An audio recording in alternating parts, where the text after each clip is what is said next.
অষ্টম তলায় বৈদ্যুতিক শর্ট সার্কিট থেকে এফআর টাওয়ারের আগুনের সূত্রপাত বলে প্রাথমিকভাবে জানা গেছে। কিন্তু বনানীর এই উঁচু ভবনের আগুনে এত হতাহতের কারণ আগুনের সূত্র নয়, ভবনের অবস্থা।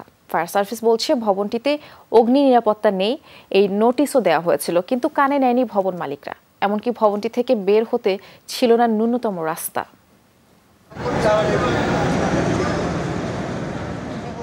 যতদূর চোখ যায় উঁচু উঁচু ভবন, একটির থেকে আরেকটির নেই ইঞ্চি পরিমাণ ফাঁক।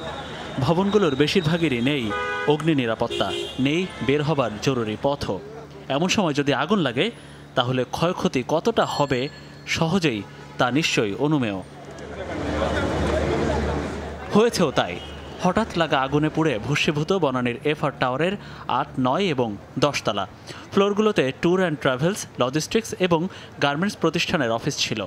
ভবনের ৮ তলার পেছনের অংশে বৈদ্যুতিক শর্ট সার্কিট থেকে আগুনের সূত্রপাত বলেই প্রাথমিকভাবে ধারণা করা হচ্ছে। ৮ তলায় ওই ফ্লোরে 2 জন লোক ছিল, ভাষ্যমতো ওদের মধ্যে। ওই 2 জন লোক যখন আগুন লাগছে, যখন তারা নিয়ন্ত্রণ করতে পারে নাই, নিচতলায় এসে লিফটম্যানদেরকে বলছে যে আগুন লাগছে ওই ফ্লোরে। লিফটম্যান 2 জন 5 তলা পর্যন্ত গেছে, তাদের গায়ে আগুন পড়ার পরে তারা আবার ফেরত চলে আসছে। বৃহস্পতিবার বেলা 12:45-এ আগুন লাগার পর মুহূর্তেই তা ছড়িয়ে পড়ল কিভাবে?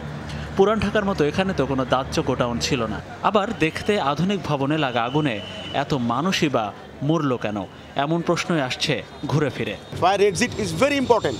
সেই এক্সিটটাকে ব্লক করা আছে, তাদের সিকিউরিটির নামে এক ফ্লোর থেকে আরেক ফ্লোরের জন্য লোকজন যেতে না পারে, সেখানে কলাপসিবল গেট দিয়ে আটকানো আছে।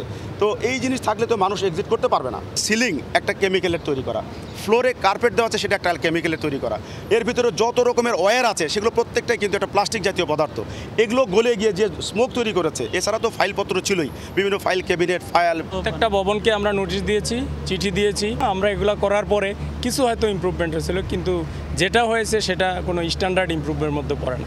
আগুন লাগার সময় ভবনের 13 তলায় অফিস করছিলেন সাবেক সেনা কর্মকর্তা, অবসরপ্রাপ্ত ব্রিগেডিয়ার জেনারেল শরাফত হোসেন।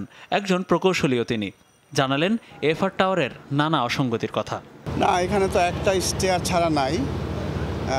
মানে যদি ওরকম কমপ্লায়েন্স মনে করেন তাহলে তো একদম অন্য ফায়ার এক্সিট সিঁড়ি থাকার কথা। এক একটি ভবন নাকি এক একটি কারাগার। প্রমাণ সাইজের বিশাল বিশাল ভবন, কিন্তু খুপড়ি ঘরের মতো সিঁড়িঘর, খুপড়ি ঘরের মতো দরজা। তাহলে বিপদে পড়লে মানুষ যাবেন কোথায়?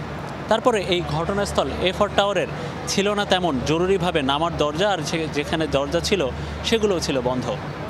তাই এই অগ্নিকাণ্ডে যারা মারা গেলেন তারা শুধু কি দুর্ঘটনাই, নাকি এটা হত্যাকাণ্ড? মনিরুল ইসলাম, যমুনা নিউজ, ঢাকা।